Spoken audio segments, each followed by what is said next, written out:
En 2012, los indígenas nahuas del municipio de Cuetzalan empezaron a organizarse en asambleas para evitar que sus tierras fueran vendidas a empresarios y construyeran una zona turística. A las primeras reuniones asistían entre 50 y 60 personas. Ahora son más de 3.500 quienes cada 2 meses deciden el camino que tomará su pueblo. Nombraron un consejo y ahí se votó que serían ellos los que decidirían sobre su territorio.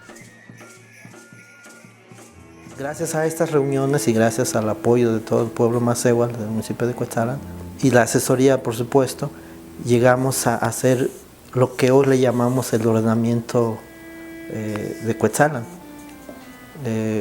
Un ordenamiento ecológico, en qué lugares lo tendríamos que tenerlo como reserva, en qué lugares donde tenemos que recuperar todo lo que entonces había, y zonas donde y cómo podemos aprovechar sin explotar los recursos. Entonces, tanto el suelo, agua, todo y toda la vegetación y la parte cultural. El ordenamiento territorial es un proceso comunitario que en este caso fue reconocido por el municipio y el Congreso del Estado. Y pues algunos municipios han sido sensibles o han tenido que colaborar con estos procesos, ¿no? Y es el caso, por ejemplo, de Cuetzalan, en donde el Ayuntamiento de Cuetzalan aceptó en una asamblea de cabildo abierto declarar que en el municipio de Cuetzalan no se pueden establecer proyectos mineros, hidroeléctricos o de extracción de hidrocarburos en cualquiera de sus formas. Y esa es una asamblea de cabildo, pero no es una concesión del ayuntamiento, sino más bien una exigencia de los pueblos a su ayuntamiento, y es un ejercicio muy interesante de gobernanza. A pesar de todo este proceso, a mediados de 2015, los pobladores se enteraron que la Secretaría de Economía, amparada en la ley minera, había expedido títulos de concesión que afectarían sus territorios ancestrales, por lo que interpusieron 3 amparos que fueron admitidos por el Poder Judicial de la Federación, quien otorgó la suspensión de plano de las concesiones mineras a favor de los pueblos originarios. Esto significa que mientras esté el proceso legal, las compañías no podrán realizar actividades de explotación. Específicamente la Secretaría de Economía, ¿no?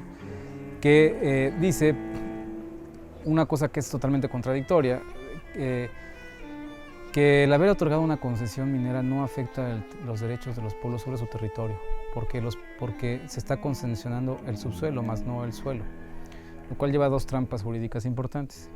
La primera trampa jurídica importante es que, como quiera que sea, concesionar subsuelo implica que tienes que pasar por el suelo, y por lo tanto en algún momento esa concesión tiene que operarse en adquisición de tierras o despojo. Porque además dicen, hemos concesionado el subsuelo del cual es propiedad de la nación y el Estado es el facultado para concesionarlo. Entonces hay una contradicción, porque si es propiedad de la nación, no es el gobierno el que tiene la facultad de concesionarlo, es la nación el que puede en todo caso utilizar sus recursos, siempre y cuando la nación esté de acuerdo. Y en este caso estamos en un pedazo de nación en donde no quiso este proyecto. Los indígenas aseguran que seguirán peleando por sus derechos, pues consideran que la implementación de estos proyectos traería muchas afectaciones.